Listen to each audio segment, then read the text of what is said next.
Hey YouTube, this is John from zuberlane, zuberlane.com.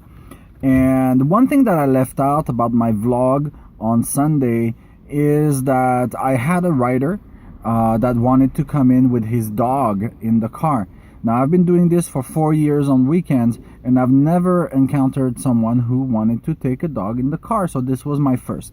So as soon as he got to my car, he was really nice. He said, I was about to text you that I have a dog and I wanted to make sure it's okay with you. That's really nice of him. However, I was a little bit conflicted because I really didn't want that dog. It was a beautiful dog. I have nothing against dogs, but I didn't want it in my brand new Optima. So I still was flexible, and I told him, fine, you can come into my car, but I just don't want the hair everywhere because I have to take other riders.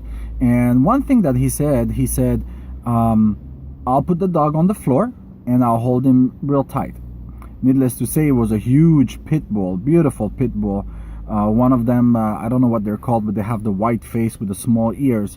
I was a little bit nervous about it because I've never really been close to pit bulls, but that's not the point. The point is that I let him into the car, and that's fine. We took our ride, and thankfully the dog didn't shed too much, and so it was easy for me to remove some of the hair. So point number one, it would be good to have a roller so that whenever you accept a dog in the car, you could roll the hair away. And dogs have a natural smell, and the smell did stay in the car for 10-15 minutes, so I had to air the car out and maybe spray a little bit of air freshener onto the carpet because I didn't want my other riders to smell the dog in the vehicle. But the question is, can you refuse service to someone who wants to come in the car with their dog? Well, the answer is yes. However, there's a but to it. So it's your vehicle and you can refuse to have a dog in your vehicle. But if it's a service animal, then it's the law not to refuse the rider with the dog. Those service animals are specific to the rider's physical or mental needs, and you cannot discriminate that. So it's really important to remember that. You can't really ask if this is a service dog.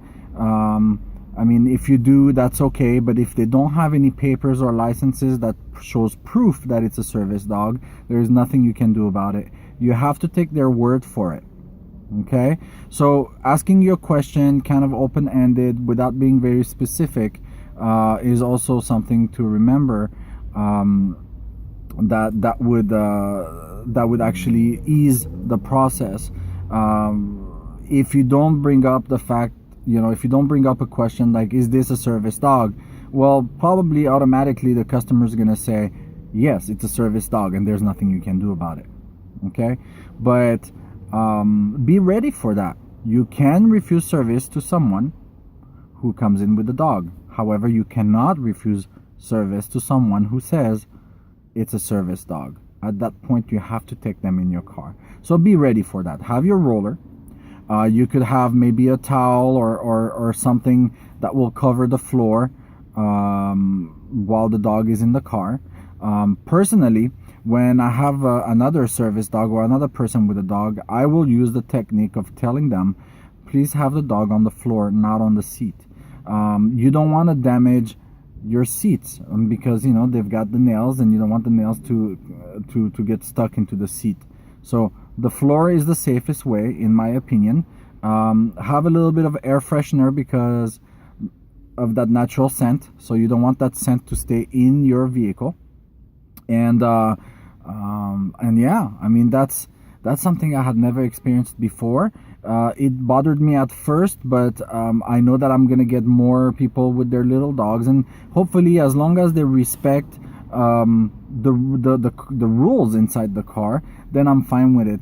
But if I get a rider that comes in with a dog and I tell them put the dog on the floor and they still refuse, then I'm gonna have to take it maybe to another level and tell them, please, I don't want my vehicle to be damaged, and I don't want to make a claim of the damage, because Uber will charge you for fixing the damage of my seat or my carpet or whatever else. So be ready for that. You can refuse service to someone who comes in with a dog, but you cannot refuse service to someone who comes in with a service dog. Okay, so that's really good information, and every day you learn something, and it's not negative, it's only positive. So remember that. All right, zuberlane.com. You can check me out on YouTube, so the letter Z, Uber Lane.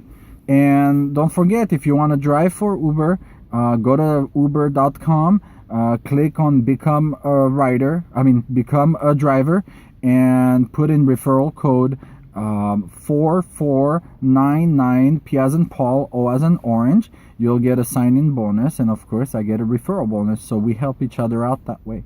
Okay, if you have any questions, please put a comment below this video, share this video, and subscribe because I have more videos coming up. So you want to stay up to date to my everyday Uber life, or I shouldn't say everyday Uber life, but because I do this only on the weekends, I have a wonderful job during the week.